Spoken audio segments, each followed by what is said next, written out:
Recently, I had a client approach me and they wanted to obtain Ugandan citizenship. This was a client from South Sudan and he wanted to obtain citizenship like that very day. And he was willing to do anything to obtain citizenship. Why? To him, he was like, Uganda is very peaceful, the weather is so nice, the people here are friendly, unlike in South Sudan whereby they have been incurring a lot of civil wars since they incurred independence. And he was like, he wanted something stable. So I was so astonished at the fact that he wanted citizenship like in one day.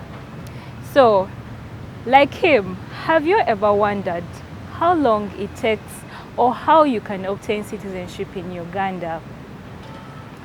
Hi, my name is Councillor Singre Joan and welcome back to Law with Joan. In today's video, we're going to talk about a current event that affects our day-to-day lives. How does citizenship affect our day-to-day lives? Citizenship affects our day-to-day lives in a way that if you're not a citizen of a country, you're not going to enjoy some of the rights that come with citizenship. For example, a right to vote. If you're not a citizen, you won't be entitled to vote. A right to own property. If you're not a citizen, it will affect you in various ways, like you won't be able to own property. Yes, you own property, but to a limited extent. For someone who is a citizen, they are going to own property for a lifetime. So, and we get to see this like when you look at an example of the Banyarwanda who are born in Uganda incidents, you can see how citizenship greatly impacts on someone's livelihood. So today I'm going to lead you through the various ways how you can obtain citizenship in Uganda. And we have 4 major ways that you can obtain citizenship in Uganda. One is by birth, and another one is by registration, and another one is by naturalization, and the last one is by dual citizenship. So how do you obtain citizenship by birth in Uganda? One of the ways you can obtain citizenship by birth in Uganda is if your parent or your grandparent at the time you were born, they were part of an indigenous community that was within the borders of Uganda as of February 1926. The other way you can obtain citizenship by birth is when one of your parents is a Ugandan citizen by birth. That is, regardless whether you're born in Uganda and regardless whether you're born outside Uganda. I can give you an example. If your father is a Kenyan and your mother is a Ugandan, and the mere fact that you're born and your mother is a Ugandan, that merely makes you a Ugandan. The other third example is when we are looking at orphans, a child below the age of 5 years whose parents are not known automatically becomes a citizen of Uganda by birth. Another example is a child below the age of 18 years who is not a citizen of Uganda can apply for registration and become a citizen of Uganda. So we are going to look at the second category of how you can obtain citizenship.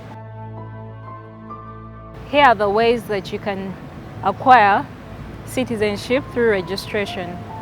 One of the ways you can acquire citizenship through registration is if at the time of birth, one of your parents or your grandparents did not have diplomatic status in Uganda, or they were a refugee in Uganda. You can go ahead and apply for registration and you become a citizen in Uganda. The other way is if, as of 1962, you have been living in Uganda since then, you can also apply for citizenship in Uganda. If also at the commencement of the 1995 Constitution, as amended, you are in Uganda and you're still living in Uganda, you can also go ahead and apply for citizenship in Uganda. The other category why you can apply for citizenship by registration is under marriage and voluntary migration. Under marriage, how does this happen? Under marriage, if you're legally married to someone in Uganda, let's say a lady, if you're a man, if you can prove that you've been legally married to a Ugandan woman for 5 subsisting years and you can prove residence of 5 years, you can also apply for citizenship in Uganda and you become a citizen. For voluntary migration, if you've been living in Uganda for at least 10 years, legally and voluntarily, you can also apply for citizenship by registration and become a citizen of Uganda. That's how you can become a citizen of Uganda, by registration. Now we can go ahead to naturalization. Naturalization is more or the same to registration. They are similar. But under naturalization, you get to see that you have to prove that prior or earlier to your application, you have lived in Uganda for 24 months consistently without traveling anywhere. And on top of those 24 months, that's approximately 2 years, you also have to prove 20 years of living in Uganda. Once you've proved that, there are also subsequent requirements that you can prove that you have to provide in your application. Like for instance, you have to at least know a local language, at least, and English. You have to have a financial solvency situation at hand. You have to be financially, I would say, stable, because insolvency is a situation whereby you're bankrupt, so you do not have money. In simple terms, I would put it that way. So you have to prove like a bank financial statement where you're solvent, and also you have to prove that you're of good character, and this is through having a certificate from Interpol. The other requirement is stating your date of birth, the place of birth, your nationality. If you have children, you have to, show. You have to show how many children do you have at the time you're applying for citizenship by naturalization, their place of birth, their place of residence. Are they in Uganda at the moment as you're applying for citizenship, or are they somewhere else? You have to provide if for the last 8 years, if you've traveled to any foreign countries. You have to provide your nationality at the time you're applying for citizenship. If you're married, you have to provide information as to your marital status. Yes, those are some of the few things that you also have to attach. Well, we are going to go to dual citizenship. How do you apply for dual citizenship? This is applied for, how can I put this? In the simplest way I can put this, any person who is above 18 years can apply for dual citizenship. What is dual citizenship? In simple terms, you have 2 citizenships. Let me take an example. Joan, I'm a Ugandan. I have a Ugandan citizenship. Let's say I travel to a state in the US and I obtain a US citizenship. By me obtaining a US citizenship, let's say in a state, let's say Canada, that alone renounces my citizenship back in my country.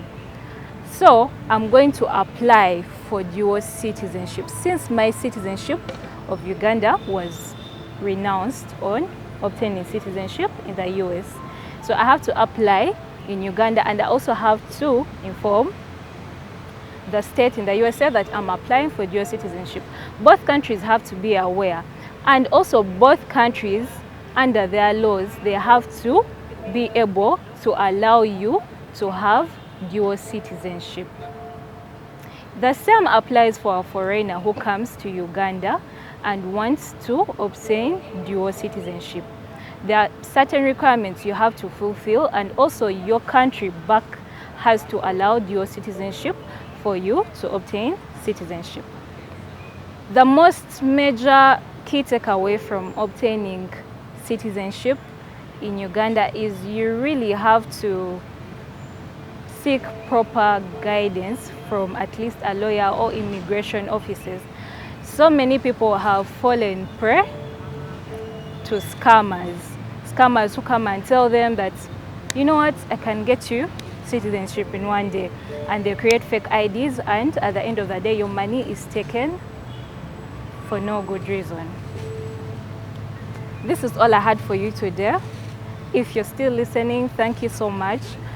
If you feel like this video was valuable to you, or it could help a friend, please kindly share this information to them. Kindly like, share, subscribe, and hit the notification bell for more content like this.